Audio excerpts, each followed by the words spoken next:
Ethan killed another man, his cousin, Ashley told Brett as he stumbled into the kitchen of the lake house, appearing still half asleep. She was glad her fiance had been able to rest. It was only 7 o'clock, but she'd been up for almost 2 hours. A nightmare had woken her. Ethan standing beside her bed, and although she tried, she couldn't fall back asleep. Are you serious? He asked, his eyes opening wide as though the information had jolted him awake. His own relative? It seemed that getting his revenge was more important to her ex husband than the life of someone who shared his own blood. Ashley nodded. All those sightings in Alabama weren't of Ethan. It was his cousin Ray, and now he's dead. She warned Detective Lanson that the police were chasing a look-alike, and she'd been right. When did it happen? Sometime yesterday. A hiker found him at the foot of a cliff near Quell's Fall campground. Ray must have been hanging out there waiting for further instruction. Evidently, her ex-husband had decided he no longer needed his cousin's help. Ethan pushed him? Well, Detective Lanson said the police think it's possible he may have accidentally fallen, but I don't buy that for a second. Ethan did it. She realized her ex-husband had been she realized her ex-husband had made sure no one could conclusively link him to either of the two murders he committed. Ashley handed Brett a cup of coffee and then carried 2 plates topped with scrambled eggs and toast to the kitchen table. Her fiance slid into his chair. So Ethan really is in Alabama now? Well, he was. I mean, he'd have to be to kill his cousin, but that was yesterday. I'm betting he's back in Tennessee by now. Her ex-husband was probably searching for them in Briarwood or in Belhaven where Brett's parents lived. Her fiance nodded and then shoved the fork laden with eggs into his mouth. What time did you want to go to the rental car agency? She asked him, wondering if they were open early. She needed to tell him about the pistol, hoped he would go outside with her and watch her practice shooting, but she didn't know how he'd react to the idea of her carrying a gun, and she wanted to time the conversation right. He appeared to think for a moment. There's some work I need to take care of There's some work I need to take care of first. Let's go after lunch. He's still my son. She was glad Brett had decided to stay away from the office for a few days. When Ethan realized they fled from their home, the building where her fiance worked would likely be the first place on his stakeout list. Nodding, she swallowed a bit of toast, but as soon as it went down, her stomach knotted. The food threatened to come right back up. Her anxiety had killed her appetite the past few days. She probably lost 5 pounds. She pushed away from the table. You okay? Brett asked. It's just my nerves. They're making me nauseous. She ran to the master bathroom, raising the lid of the toilet just in time. When she finished throwing up, she took a washcloth from the linen closet and drenched her face with cold water. Her reflection still reminded her of a ghost, pale skin and haunted eyes. She knew she wasn't getting enough rest with her sleep constantly being interrupted by nightmares. At least when she woke, she could curl up next to Brett again. When she trudged back through the living room, her fiancé was sitting in an armchair next to the fireplace typing on his laptop. Ashley definitely couldn't interrupt his work to tell him about the gun. She waited until they returned from the rental agency. She headed for the kitchen to clear the breakfast plate. When she got there, she found the task already done. Brett had rinsed the dishes and placed them into the dishwasher. His considerate act reminded her once again how much she loved him.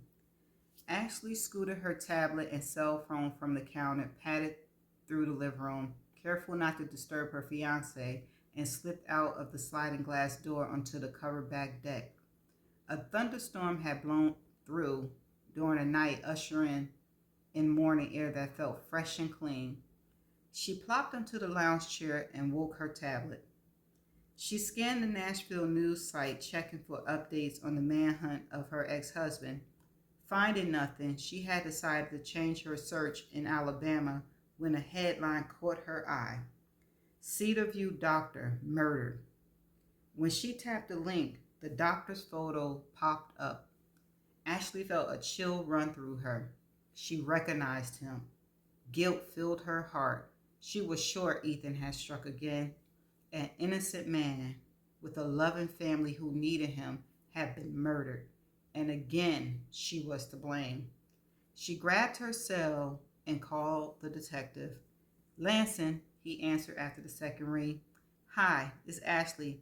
I just read an article about a murder in Cedar View.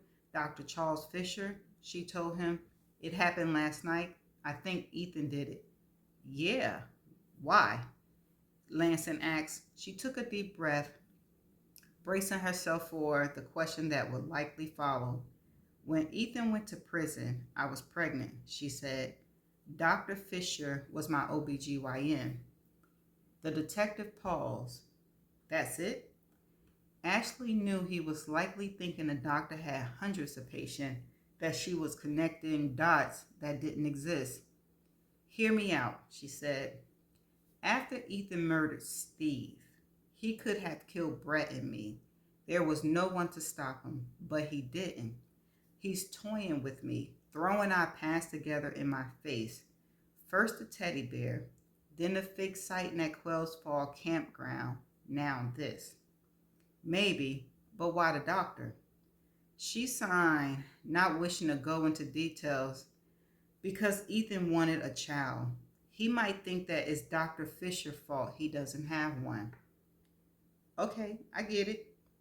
She doubted the detective understood, figured that she jumped to the wrong conclusion. No, I don't think you do. But that's not important. Just please contact Cedar View Police and ask them to check whether Ethan was seen at the hospital last night.